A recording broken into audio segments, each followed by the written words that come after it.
어려움을 당하니까. 기도를 해도 당장 뭐가 바뀌어지지 않아요. 하나님 방관하시는 것처럼 느껴집니다. 그러나 여러분, 분명한 사실은 하나님은 결코 방관하지 않으십니다.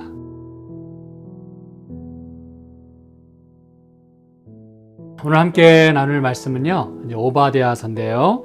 지난 시간에 저희는 이 오바댜서에서 아주 중요하게 가르치는 두 가지 중에 첫 번째를 좀 살펴보게 되었습니다. 두 번째는 저희가 이제 다음 시간에 좀 살펴볼 건데요. 첫 번째는 하나님의 심판의 윤리성입니다. 그리고 이제 제가 다음 주에 살펴볼 말씀은 이제 15절부터 이제 마지막 절 21절까지 있는 세상 나라가 하나님께 속하게 된다고 하는 아주 중요한 부분을 살펴보게 될 텐데요. 오늘은 지난주에 제가 살펴본 하나님의 그 심판의 윤리성을 간단히 저희가 좀 리뷰하고요. 그 다음에 14절까지 있는 말씀을 좀 살펴보도록 하겠습니다. 여러분, 하나님의 심판이 윤리성이라고 하는 그 특성을 가지고 있다는 것을 여러분이 잊지 않으시면 참 좋겠습니다. 이것은 나의 그 도덕성이 이 오바댜서를 근거로 말씀드리자면 형제를 사랑하는 것이 심판의 대상 혹은 그 심판의 내용이 될 수 있다고 하는 사실입니다. 그래서 그도 그럴 것이 하나님의 율법은 도덕 율법입니다. 그렇죠. 이 율법이 먼 나라 이야기도 아니고 이상한 추측이나 환상적인 그런 이야기가 아니에요. 그것은 우리의 도덕에 기반한 우리의 삶과 관련된 부분들입니다. 그렇죠? 그래서 어려운 게 아니에요. 사실 나의 피부와 나의 세포 속에 이미 하나님이 근본적으로 넣어두신 그 우리의 양심, 우리의 그 기본적인 하나님의 그 형상, 그렇죠? 바로 그것입니다. 그래서 우리의 양심이 말하는 대로 우리가 행하게 된다면 그러면 이제 괜찮은 것이에요. 그런데 그것을 우리가 자꾸 거절하고 짓밟고 무시하고 그러다 보면 양심이 이제 마비되거나 또 굳어지거나, 그렇죠? 또 우리가 하나님의 형상이 일그러지게 됨으로 인해서 우리가 그릇된 길로 가게 되는 것입니다. 본래 하나님이 우리를 지으신 그 목적과 또 의도, 그리고 그 이상대로 우리가 살아가기만 한다면 우리는 하나님 말씀을 순종하며 사는 것이에요. 그렇죠? 그렇게 된다면 아무 문제가 없습니다. 우리의 도덕성도 우리가 지난 시간에 살펴봤습니다만 하나님의 형상을 닮아가게 되고 마침내 하나님의 온전하심과 같이 우리도 온전하게 될 수 있다고 하는 것이 바로 하나님의 말씀입니다. 그렇죠? 네. 그 온전함이란 흠 하나 없는 완벽을 말하는 게 아니라고 말씀드렸죠. 네.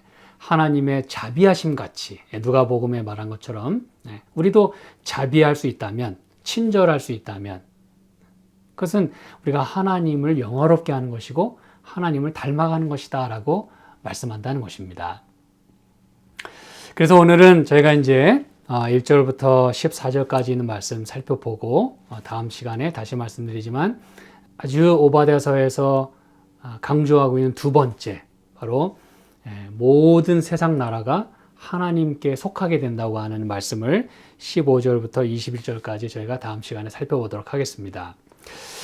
자, 이 오바댜는 오바댜의 묵시라 그러면서 주 여호와께서 에돔에 대하여 이같이 말씀하시니라. 우리가 여호와께로 말미암아 소식을 들었나니. 그래서 오바댜가 전하는 이 말씀은 하나님께로부터 받은 묵시이고 또 그 권위가 하나님께 있음을 오바댜가 분명히 언급하면서 지나갑니다. 내가 그냥 니네 나라 아주 그냥 못되게 하기 때문에 내가 너희 정죄한다, 이 선지자가 하는 말이 아니라 하나님께로부터 받아서 말씀을 대언하는 것이에요. 그렇죠?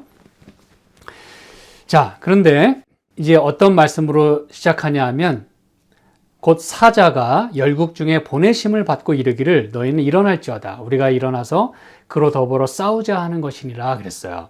여러분, 이제 하나님께서 참고 기다리셨다가 여러분 기억나시죠? 약 1500년이라고 하는 긴 시간을 하나님이 에돔 나라에 대해서 기다리셨어요. 그런데 이제는 하나님께서 사자를 보내셔서 그것도 어디에 보내시냐면 열국 중에 보내신다 그랬어요. 이 얘기는 뭘 말해주냐면 열국으로 하여금, 다시 말하면 이방 나라들로 하여금 에돔 나라를 치도록 하신다, 그것입니다. 그래서 그러더불어 싸우자. 여호와께서 가라사대 내가 너를 열국 중에 미약하게 하였으므로 내가 크게 멸시를 받느니라 그랬어요. 이 얘기는 뭐냐면 한때는 힘이 강했었고 한때는 매우 존경을 받는 그런 나라였음을 암시하고 있는 것이에요. 그렇기 때문에 그들이 멸망하게 될 때 약하게 되고 또 멸시를 받게 된다라고 말씀하는 것입니다. 여러분, 우리가 이 말씀을 보면 요한계시록 18장에 있는 말씀을 우리가 살펴보게 됩니다. 이 말씀이 떠오르게 돼요. 요한계시록 18장에는 무슨 말씀이 있죠? 한때는 가장 높았던, 우리가 그 얘기를 잘 알고 있어요. 요한계시록 17장, 18장에서 계속 이야기하고 있는 것은 그 음녀, 그 바벨론을 말해주고 있어요. 그렇죠? 그런데 그 높았던 그 바벨론이 이제 한순간에 무너진다고 하는 게 바로 18장의 메시지예요. 그래서 2절에 보면 힘센 음성으로 이제 또 다른 천사가 뭐라고 외치냐면 무너졌도다, 무너졌도다, 큰 성 바벨론이여 라고 말씀합니다. 그렇죠? Fallen is Babylon the Great. 아주 큰 그러한 바벨론이라 할지라도 망하게 되었다라는 것이에요. 네. 귀신의 처소와 각종 더러운 영에 모이는 곳과 각종 더럽고 가증한 새에 모이는 곳이 되었도다. 여러분, 하나님을 떠나서 그렇게 불순종하고 부정해지면 온갖 더러운 영들이 가득 차게 되는 것이에요. 그러면 이제 멸망의 그 지름길로 가는 것입니다. 아시겠죠? 그래서 계속해서 이제 18장에 있는 말씀 보면 7절 그가 어떻게 자기를 영화롭게 하였으며, 그렇죠? 한때 힘이 세고 아주 존경받고 영화롭게 됐다 그랬어요. 자기 스스로를 높였기 때문에. 그러나 18절 그러므로 하루 동안에 그 재앙들이 이르리니 곧 사망과 애통과 흉년이라. 그가 또한 불에 살라지리니 그를 심판하신 주 하나님은 강하신 자이심이라. 그래서 우리가 강한 하나님을 의지하지 않으면 내가 아무리 강했어도 하나님이 심판하실 때는 내가 미약하게 되는 법입니다. 그렇죠? 그리고 10절에 그 고난을 무서워하여 멀리 서서 가로되 화이또다 화이또다 큰 성 견고한 성 바벨론이여 일시간에 내 심판이 이르렀다 하리로다. 네. 그리고 또 17절에 보면 그 부가 엄청난 그 부가 일시간에 망하였다. 그러니까 이제 오바댜서 계속해서 살펴보면 아시겠습니다만 에돔이 굉장히 부자 나라였어요. 잠시 후에 말씀 나누겠어요. 그러나 바벨론이 마치 엄청난 부를 자랑하다가 망했듯이 에돔도 그렇게 될 것임을 이 요한계시록 18장의 말씀과 이렇게 비교해서 볼 때 그게 아주 분명하게 보이는 것이에요. 19절에도 티끌을 자기 머리에 뿌리고 울고 외통하여 외쳐가로되 화이또다 이 큰 성이여. 네. 20절 하늘과 성도들과 사도들과 선지자들과 그를 인하여 즐거워하라 하나님이 너희를 신원하시는 심판을 그에게 하셨습니다. 네. 그래서 이 말씀을 우리가 이제 다 살펴보진 않았습니다만 전반적인 내용은 바로 그 자랑하던 그 모든 영화와 그 부가, 그 교만이 한순간에 망하게 된다는 것이에요. 하나님을 대적하는 그러한 세력들은 그러한 심판을 받는다는 것입니다. 그래서 여러분, 이 오바댜서를 저희가 보게 될 때 미약하게 되고 멸시를 받게 되고 3절, 4절도 마찬가지입니다. 바위 틈에 거하며 높은 곳에 사는 자여 내가 중심에 이르기를 누가 능히 나를 땅에 끌어내리겠느냐 하니 너의 중심의 교만이 너를 속였도다. 내가 독수리처럼 높이 오르며 별 사이에 깃들일지라도 내가 거기서 너를 끌어내리리라. 나 여호와가 말하였느니라. 이 말씀 보니까 꼭 그 얘기예요. 그렇죠. 우리가 방금 살펴본 그 바벨론의 모습. 그리고 그 바벨론은 또 누구의 에이전트예요? 누구의 사상과 모습과 하는 일을 그대로 따라하거나 지시받아서 하고 있어요? 바로 사단입니다. 그렇죠? 그래서 우리는 이게 말씀한 것처럼 높은 곳에 거하고 바위 틈에 거하고 그 마음의 중심에 이르기를 누가 이 올라온 나를 감히 내려뜨리려 라고 하는 그 에돔의 모습을 봅니다만 우리는 똑같이 이 이사야서에 있는 말씀을 통해서 볼 때 누가 이렇게 이런 일을 행했는지를 우리는 알게 됩니다. 구약성경 이사야서 14장에 보니까요. 10절부터 봅니다. 그들은 다 내게 말하 이르기를 너도 우리같이 연약하게 되었느냐.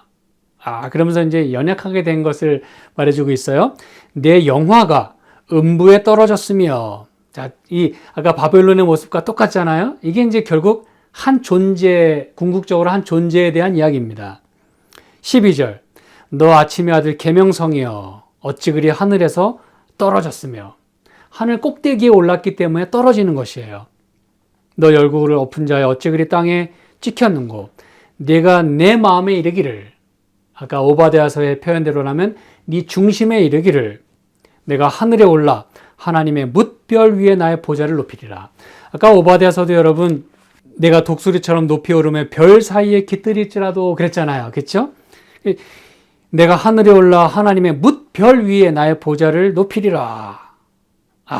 그러면서 14절에 내가 지극히 높은 자와 비기겠다. 이게 누구 이야기예요? 바로 루스벨, 사단 이야기입니다. 네. 그래서 여러분, 우리는 이렇게 하나님과 비기고자 하나님을 영화롭게 하지 아니하고 하나님을 이렇게 우습게 여기고 자기 자신을 그 위치에 놓는 모든 존재는 그 마지막이 어떠할 것을 성경은 분명히 이야기해 주고 있어요. 그렇죠? 그리고 이 오바댜서의 그 에돔에 대한 이 묘사는요, 바위 틈에 거하고 높은 곳에 산다 그랬잖아요. 여러분, 이 에돔의 수도가 셀라입니다. 근데 이 셀라라고 하는 그 지명의 뜻은 반석이란 뜻을 가지고 있어요. 그리고 이 지역은 굉장히 고지대였습니다. 뭐 1500m가 넘는 그런 아주 높은 곳에 사는 사람들이었어요. 그러니 여러분, 그 견고한 성, 여러분, 바위에 세워진 도시에서 살고 있다면 여러분 무너질 일이 없는 것이에요. 그리고 높은 곳에 살기 때문에 누가 감히 쳐들어오지도 못합니다. 견고한 성이에요. 그들은 고지대에 살았지만 아주 또 신기한 것은 비옥한 토지 속에 살았다는 것이에요. 이게 참 신기한 일입니다. 그래서 그들은 뭐 남부러울 게 없었다는 얘기죠. 그렇죠? 안전지대에 살았고 아주 비옥한 토지를 그들은 경작하며 살았어요. 그러니 여러분, 그들이 이렇게 자만할 만합니다. 누가 우리를 여기서 끌어내리겠느냐? 우리의 영화를 누가 감히 엿보고 건드리겠느냐 이것이죠. 그렇죠? 근데 5절부터 이렇게 말씀합니다. 혹시 도적이 내게 이르렀으며 강도가 밤중에 내게 이르렀을지라도, 이제 도적과 강도가 임한다고 하는 걸 여기서 말해주고 있어요. 그렇죠? 그런데 보통의 경우는 도적이나 강도가 들어오면 그 마음에 만족하게 취하면 그치지 아니하였겠느냐 그랬어요. 여러분, 도둑이 자기 가져가고 싶은 거 다 가져가면 그걸로 이제 끝나잖아요. 그렇죠? 뭐 다음에 뭐 또 올지언정 일단 필요한 거 다 챙겨 갖고 가면 그 다음에 이제 안 옵니다. 쓸만한 거 다 갖고 갔기 때문에. 근데 이 성경에서 말하고자 하는 건 뭐냐면 만족하게 되면 그만둘 거다 이 말이에요. 그런데 그 다음에 또 혹시 포도를 따는 자가 내게 이르렀을지라도 그것을 얼마쯤 남기지 아니하였겠느냐. 그런데 문제는 뭐냐면 네가 어찌 그리 망하였는고 그랬어요. 이 얘기는 도둑이 만족함이 없이 그냥 모두 가져갔다 그 얘기입니다, 여러분. 자기가 어느 정도 가져가고 싶은 거 다 가져가 난 다음에 그냥 좀 놔두고 가면 좋은데 그냥 싸그리 가져갔다는 뜻이에요. 미련 없이, 남김 없이. 그리고 이 신명기 24장에 있는 말씀을 보면 원래 과실을 딴 다음에는 좀 남기는 게 하나님의 율법입니다. 왜냐하면 가난한 자들, 이런 자들이 그 남은 거라도 따서 먹을 수 있도록 남겨두라고 하는 게 하나님의 그 마음이었어요. 그래서 이게 포도를 따는 자가 적당히 딴 다음에는 그냥 가는 거예요. 근데 완전히 망했다는 얘기는 그냥 모든 걸 다 가져갔다 그 얘기입니다, 여러분. 한마디로 심판의 아주 철저한 모습을 여기서 말해주고 있어요. 여러분, 그들은 6절에도 보면 에서가 어찌 그리 수탐되었으며 그 감춘 보물이 어찌 그리 수탐되었는고 그랬어요. 부유한 나라라 그랬어요. 에돔은. 그도 그럴 것이 남방의 그 홍해로부터 이르는 그 모든 무역로를 에돔이 사실 독점하고 있었다고 합니다. 그래서 그 무역로를 흔히 말하기를 킹스 하이웨이라고 불렀어요. 그만큼 그 비옥한 그 지대, 그리고 그 모든 그 상권을 한마디로 꽉 쥐고 있었다, 그 얘기입니다. 그렇기 때문에 그들은 보물도 많았고 아주 부자였다, 그 얘기예요. 그런데 남김없이 이방 나라가 도적과 강도처럼 모두 연합해서 다 들어와 가지고 다 훔쳐가겠다, 그 얘기입니다, 여러분. 남는 게 없이. 그래서 그 모습을 7절부터 이렇게 표현합니다, 여러분. 너와 약조한 자들이 다 너를 쫓아 변경에 이르게 하며 너와 화목하던 자들이 너를 속이고 이기며 내 식물을 먹는 자들이 내 아래 함정을 베푸니 내 마음에 지각이 없음이로다. 8절 나 여호와가 말하노라. 그날에 내가 에돔에서 지혜 있는 자를 멸하며 에서의 산에서 지각 있는 자를 멸하지 아니하겠느냐. 9절 드마나 네 용사들이 놀랄 것이라. 이로 인하여 에서의 산의 거민이 살육을 당하여 다 멸절되리라 그랬어요. 여러분, 참 안타까운 이야기가 아닐 수 없습니다. 특별히 7절에 약조한 자들이 너를 쫓아 변경에 이르게 하겠다 그랬고, 화목하던 자들이 너를 속이겠다 그랬고, 식물을 먹는 자들이 너에게 함정을 베풀겠다 그랬어요. 여러분, 이 얘기는 뭐냐면 그 원문대로 이 말씀을 이렇게 표현해 드리자면 The man of your peace, 네가 항상 이렇게 잘 지내던, 아주 화평하게 사이좋게 지내던 사람들, 그리고 The man of your covenant, 너와 언약을 맺고 그렇게 약속을 맺으며 살았던 너의 가장 가까운 친구들, 그리고 The man of your bread, 네가 주는 떡과 빵을 먹고 살았던 사람들, 그 얘기입니다, 여러분. 얼마나 가깝고 얼마나 친근하고 그렇게 의지하며 살았던 사람들이냐 이것이에요. 그런데 그들을 쫓아내고 그리고 속이고 함정을 베푼다 그랬어요. 이 얘기는 뭐냐면 철저하게 배신당할 것이다, 그 얘기입니다, 여러분. 아까 우리가 살펴보진 않았습니다만 이 요한계시록 18장 다른 부분에 보면 여러분, 이 다른 나라들이 말이죠, 그 바벨론에게 속은 것 때문에 화가 나가지고 다 망하게 한다 그랬어요.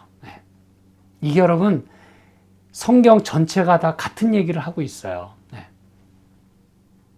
내가 뭐 잘났기 때문에 나에게 굽신거리고 내 떡을 먹던 자들이 나를 막 졸졸 따라다니고 내가 한마디 하면 그대로 모두 다 순종할 수밖에 없는 그런 나라들이었다 할지라도 내가 강포를 행하고 거짓되이 행하고, 그렇죠? 선이 없고 악한 모습이 드러나게 된다면 아무리 은혜를 입었던 사람이라 할지라도 그렇게 배신하고 배은망덕하게 되겠다라고 하는 것이 바로 이 성경의 가르침입니다. 오늘 에돔이 바로 또 그것을 그대로 여실히 보여주고 있어요.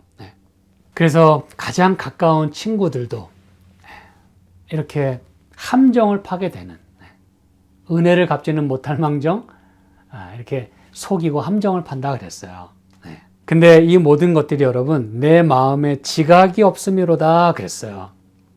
한마디로 헛똑똑이라 이것이죠. 아무리 지혜를 자랑해도, 여기 8절에 보면 내가 에돔에서 지혜 있는 자들을 멸하겠다 그랬잖아요. 여러분, 이 에돔은요 또 다른 특징이 있는데 굉장히 똑똑했던 사람들이라고 성경은 말씀합니다. 이 제 얘기가 아니라 예레미야 49장 7절에 봐도요, 똑같이 이 에돔이 어떻게 망하겠다라고 하는 것을 예레미야 선지자도 이야기를 합니다. 참 신기하지 않습니까, 여러분? 여러분이 이 말씀을 어떻게 이해할 수 있냐면 제가 첫 시간부터 말씀드린 이 1500년이라고 하는 기간 동안에 에돔이란 나라가 어떻게 행했는지를 여러분이 기억하신다면 각 시대마다 사실은 에돔의 죄가 이렇게 계속해서 드러나는 것이에요. 잠시 후에 또 잠깐 말씀드리겠습니다만 예레미야 선지자까지 에돔이 받을 심판에 대해서 얘기하고 있다는 것이에요. 이 바벨론의 그 포로로 잡혀가게 되는 그 유대 민족과 관련해서 말이죠. 잠시 후에 다시 한번 보시겠어요. 그래서 예레미야 49장 여기 7절에 보면 에돔이 받을 심판에 대해서 쭉 이야기하면서 에돔에 대한 말씀이라 만군의 여호와께서 이같이 말씀하시되 대만에 다시는 지혜가 없게 되었느냐 명철한 자에게 모략이 끊어졌느냐 그들의 지혜가 없어졌느냐 이렇게 이야기를 합니다. 이 얘기는 여러분 굉장히 지혜롭고 똑똑한 그 민족이 지혜가 다 없어지겠다 그 얘기예요. 모략도 끊어지고 여러분 제가 지난 시간에 드린 말씀 기억하십니까? 여기 분명히 대만이라고 했어요. 이 대만은 말씀드린 대로 에돔의 아주 중요한 도시 중에 하나였습니다. 대만 그러면 이 아모스서 1장에도 말씀했지만 대만은 아주 대표적인 도시예요. 근데 이 대만에 누가 살고 있었다 그랬어요? 엘리바스. 엘리바스는 누구예요? 욥의 세 친구 가운데 하나입니다. 제가 오늘은 그걸 찾지 않겠어요. 지난 시간에 말씀 나눴기 때문에. 여러분 엘리바스가 와서 뭐라고 했어요? 한마디로 그 친구에게 위로한답시고 와가지고는 정죄를 했어요. 너 죄인이기 때문에 너 하나님이 네 기도 안 들으셔. 여러분 욥은 몸도 많이 아파서 힘들었지만 친구들이 와서 하는 얘기 때문에 사실 마음에 큰 상처를 입었어요. 용기와 희망이 다 꺼졌어요. 그거 누가 하는 일이에요? 사단이 하는 일입니다, 여러분. 사단은 하나님의 백성들로 하여금 너 죄인이기 때문에 네가 하나님 앞에 나아가는 거는 그건 말도 안 되는 일이야. 하나님이 안 받아주셔. 너 그런 상태로 어떻게 그런 상태로 하나님 앞에 나아가려고 그래? 이렇게 여러분 우리에게 속삭이면 우리는 참 좌절하게 됩니다. 그래, 내가 이 상태로 가봐야 하나님이 받아주시지 않을 거야. 지금 여러분 이 대만 사람 엘리바스를 포함해서 이 대만의 지혜는 하나님을 모욕하는 것이에요. 하나님을 인정하지 않는 것입니다. 그리고 여러분 이 지각이 없다 그랬잖아요. 이 오바댜서에 그렇죠? 내 마음에 지각이 없음이로다. 여러분 시편 14편 1절 여러분 기억하십니까? 그 마음에 이르기를 하나님이 없다 하도다. 누가 그런다 그랬어요? 어리석은 자는 한마디로 지각이 없는 자는 마음에 하나님이 없다 하도다. 여러분 그 심중에 이르기를 내가 하나님과 비기겠다. 그 심중에 이르기를 난 똑똑하고 난 부자고 이렇게 하는 모든 사람은 다 지각이 없다. 하나님이 없다 그랬어요. 어리석은 자다 성경은 말씀하고 있는 것입니다. 그래서 여러분 우리는 이 오바댜가 이야기하고 있는 이 에돔의 모습 아무리 지혜롭고 똑똑하다 하지만 사단의 마음과 정신을 가지고 형제를 대하고 그런 자들은 하나님이 그 지혜를 다 멸하시겠다라고 말씀을 하시는 것입니다. 그래서 여기 9절에 드만 이게 바로 대만이라고 말씀드렸죠. 그래서 대만의 용사들이 놀랄 것이다. 자, 여러분 이제 10절부터 14절까지 있는 말씀은 그 에돔이 말이죠. 그러한 죄를 지었기 때문에 이제 확실하게 멸망하게 될 것을 여기 선포하고 있어요. 내가 내 형제 야곱에게 행한 포악을 인하여 수욕을 입고 영원히 멸절되리라고 말씀합니다. 이게 바로 이 오바댜서의 아주 중심되는 그 말씀이라고 말씀을 드렸어요. 이걸 선포하기 위해서 하나님이 오바댜를 통해서 그 지금 에돔의 죄를 지적하고 있는 것이에요. 네가 멸망하겠다. 네가 이렇게 도덕성, 가장 인간의 기본 양심 그것마저 저버렸기 때문에 하나님은 더 이상 그것을 이제 기다리실 수가 없는 것이에요. 영원히 멸절되겠다. 근데 여러분 여기 시작할 때 내가 내 형제 야곱에게 행한 포악이라 그랬어요. 여러분 이제까지 그 에돔을 이야기했고 형제 나라면은 그냥 뭐 이스라엘이라고 얘기해도 되고 혹은 뭐 유다 민족이라고 얘기할 수도 있겠어요.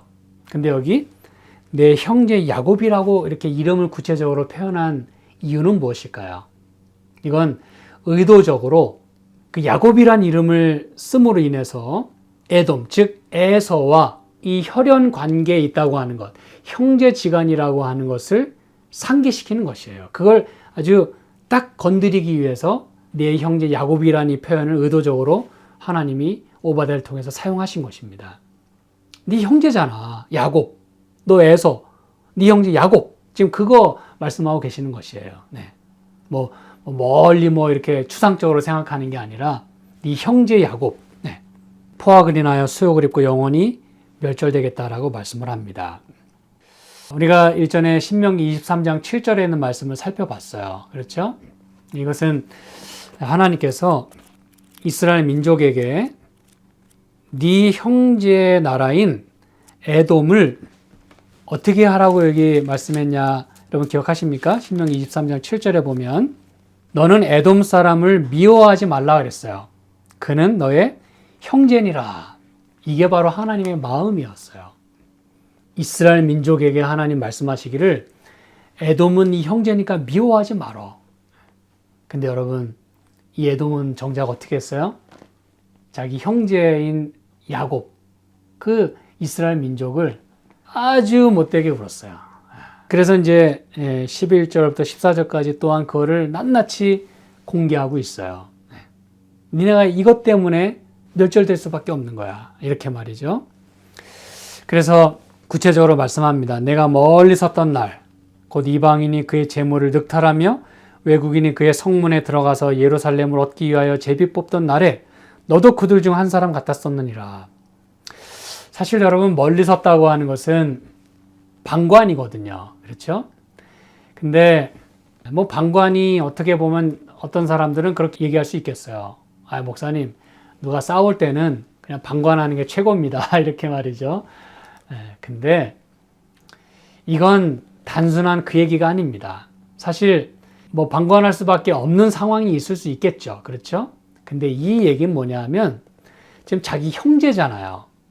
여러분이 제가 이 성경절을 사실 다른 시간들 속에서 여러 번 살펴봤습니다만 시편 137편에 보시면 왜 예레미야 선지자까지 에돔에 대해서 이렇게 얘기할 수밖에 없었는지 여러분이 이제 좀 더 이해를 하시게 되는 거예요. 시편 137편 7절에 보면 여호와여 예루살렘이 해 받던 날을 기억하사 하시고, 자, 이 137편은 우리가 바벨론의 여러 강변 거기 앉아서 시온을 기억하며 울었도다 그랬잖아요. 그러니까 이 유대 민족이 바벨론에 잡혀가가지고 그 강변가에서 이렇게 하나님을 제대로 마음껏 예배하지 못하는 그 모든 아픔을 여기 지금 노래하고 있어요. 바벨론이 사실 잡아간 거잖아요. 그렇죠? 근데 7절에 뭐라 그랬어요? 여호와여 예루살렘이 해 받던 날을 기억하시고 에돔 자손을 치소서 그랬잖아요. 이 말씀 기억하시죠? 바벨론을 치소서 그게 아니라 에돔 자손을 치소서 그랬어요. 저희 말이 회파하라, 회파하라. 그 기초까지 회파하라 하였나이다. 이게 이제 뭔지 아시겠죠? 그들은 단지 방관한 게 아니라 여러분, 여기선 지금 방관해야 될 상황이 아닙니다. 멀리 섰던 날. 근데 그 방관만으로도 죄가 되는데 때로 많은 경우에 있어서 방관은 여러분 죄가 된다는 거 알고 계시죠? 그렇죠? 지금 범죄 현장을 보고 있는데도 방관한다는 건 바로 그 죄에 동참하는 것이에요. 근데 더군다나 자기 형제가 지금 여기서 바벨론을 예를 들었습니다만 바벨론이 이렇게 다 예루살렘 멸망시키고 다 포로로 잡아가고 이렇게 회파하는 그 과정에서 이 에돔은 그걸 그냥 단순히 방관했을 뿐만 아니라 회파하라 라고 외쳤다는 것이에요. 회파하라. 그 기초까지 회파하라. 아, 여러분 이 얼마나 엄청난 저주입니까, 여러분? 그렇죠? 회파하라고 3번 했다는 얘기는 여러분 이건 완전한 그 멸망을 기원하는 거거든요. 3번이라고 하는 것은. 근데 그게 단순한 3번이 아니라 기초까지 그냥 완전히 이 나라를 그냥 멸망시키소서라고 에돔 자손이 그렇게 외쳤다는 것이에요. 그렇기 때문에 여러분 찾지는 않겠습니다만 예레미야 애가서에 봐도 4장에 보면 또 에돔의 죄를 지적하면서 에돔의 심판을 또 선고합니다. 이게 여러분 에돔이 참 오랜 그 기간 동안에 참 미인하게 그렇게 살았어요. 그래서 오바댜서 다시 돌아오면 네가 그들 중 한 사람 같았다 그랬어요. 바벨론 사람하고 다를 게 없었다 그 말입니다, 여러분. 12절 내가 형제의 날 곧 그 재앙의 날에 방관할 것이 아니며 유다 자손의 패망하는 날에 기뻐할 것이 아니며 그 고난의 날에 내가 입을 크게 벌릴 것이 아니라. 네, 그렇죠? 이게 이제 여러분 무슨 얘기인지 다 이해하시겠죠? 내 백성이 환난을 당하는 날에 내가 그 성문에 들어가지 않을 것이며 환난을 당하는 날에 내가 그 고난을 방관하지 않을 것이며 환난을 당하는 날에 내가 그 재물에 손을 대지 않을 것이며 사거리에 서서 그 도망하는 자를 막지 않을 것이며 고난의 날에 그 남은 자를 대적에게 붙이지 않을 것이니라 라고 말씀합니다. 이 얘기는 뭐냐면 도망하는 거 붙잡았다는 뜻이고 오히려 그 원수에게 잡아다가 갖다 바쳤다 그 얘기입니다, 여러분. 남은 자까지 그냥 대적에게 다 갖다 그냥 붙이는 거예요. 네. 이랬기 때문에 하나님께서 영원히 멸절되겠다. 그리고 우리는 잘 압니다. 이 말씀이 어떻게 구체적으로 역사 속에서 이루어졌는지 말이죠. 우리가 지난 시간에 좀 살펴봤습니다만 사실 이렇게 영원히 멸절되겠다라고 하는 이 말씀이 여러분 기억나시죠? 나바다라고 하는 민족에 의해서 남방으로 쫓겨나게 됩니다. 그 셀라라고 하는 곳에 살다가 나바다 민족이 이제 쳐들어와 가지고 에돔 민족이 그 자기 터전을 잃고 남방으로 쫓겨가요. 그리고 거기서 이두메라고 하는 지역에서 그들이 살게 됩니다. 그러다가 마카비 왕조에 의해서 그들이 유대에 편입이 됩니다. 그러니까 아주 자기 민족성을 다 잃어버리고 이제는 아주 약한 사람들이 됐다 이거예요. 말 그대로 아주 미약하게 됐어요. 아주 이제 천대를 받게 됐습니다. 그런데 그 이두메 출신 누가 등장했다고요? 헤롯 대왕. 그래서 여러분 그 에돔 민족은요, 그 헤롯 왕을 기점으로 해서 끝으로 해서 역사 속에서 이제 완전히 사라지게 됩니다. 더 이상 에돔이라고 하는 그 나라가 더 이상 언급되지 않아요. 그것으로 그 민족은 끝났습니다. 그래서 15절에 여호와의 만국을 벌할 날이 가까웠나니 너의 행한 대로 너도 받을 것인지이라고 하나님이 말씀을 하십니다. 사랑하는 여러분, 제가 이제 오늘 말씀을 요약하면서 이렇게 에돔은 형제가 고난 당할 때에 단지 방관했을 뿐만 아니라 더 악하게 행했다 그랬어요. 근데 여러분, 하나님은 결코 방관하지 않으신다는 사실입니다. 여러분이 지금 당하는 어려움 하나님이 안 보고 계시다고, 하나님이 돌보지 않으신다고 생각하실 수도 있겠어요. 그렇게 느껴질 때가 있는 것이 사실입니다.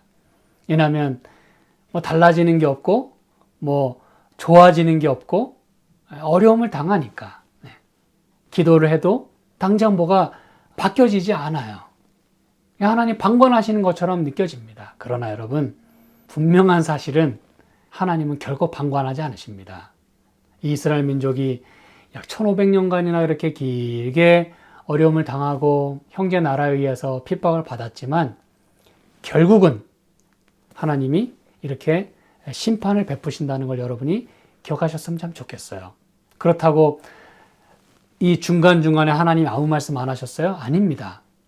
에돔에 대해서 계속해서 말씀하셨고 그들의 죄를 지적하셨고 그렇게 해서 돌아올 수 있는 기회를 다 허락해 주셨어요. 그게 우리 하나님의 마음입니다. 그렇죠? 그래서 하나님은 결코 방관하지 않으시고 마침내 공의롭게 하나님의 그 방법대로 공정하게 심판하신다는 거 여러분 꼭 기억하시길 바라고, 우리의 행한 대로 하나님을 갚으신다고 하는 사실이에요. 요한계시록 맨 마지막 장에도 분명히 말씀했지만 그들의 행한 대로 갚아주시겠다라고 말씀을 하십니다. 그러므로 여러분, 이 에돔은 사단의 정신을 받아가지고 그대로 행했습니다. 하나님이 인정하지 않았고 받은 은혜와 선물, 재물을 자기 것이라고 생각했고 자기가 얻은 것으로 생각해서 자랑을 했어요. 그리고 그 받은 것으로 인해서 형제를 선대한 것이 아니라 오히려 악하게 대했고 그리고 어려울 때 돕지 않았습니다. 오늘 여러분이 이 말씀을 꼭 거울 삼을 수 있으면 참 좋겠습니다. 그리고 저희는 이제 다음 시간에 하나님께서 마침내 역전승을 거두시는 모습을 살펴보게 될 것입니다. 함께 기도하실까요? 하나님 아버지, 저희들에게 거울 삼을 수 있는 본보기를 주셔서 감사합니다. 저희가 모르거나 또는 잊어버리는 일이 없도록 주님 도와주시고 오늘 이 말씀이 우리의 마음 가운데 새겨져서 하나님의 모든 말씀이 다 우리가 충분히 지킬 수 있는 매우 기본적인 것이며 도덕적인 것이라는 걸 잊지 않도록 도와주시고, 우리가 그렇게 하는 것이 주님을 닮아갈 뿐 아니라 그렇게 해서 형제를 구원할 수 있는, 우리 모든 사랑하는 사람들을 하나님께로 이끌 수 있는 저희들의 삶이 되도록 축복하여 주시옵소서. 예수님의 이름으로 기도합니다. 아멘.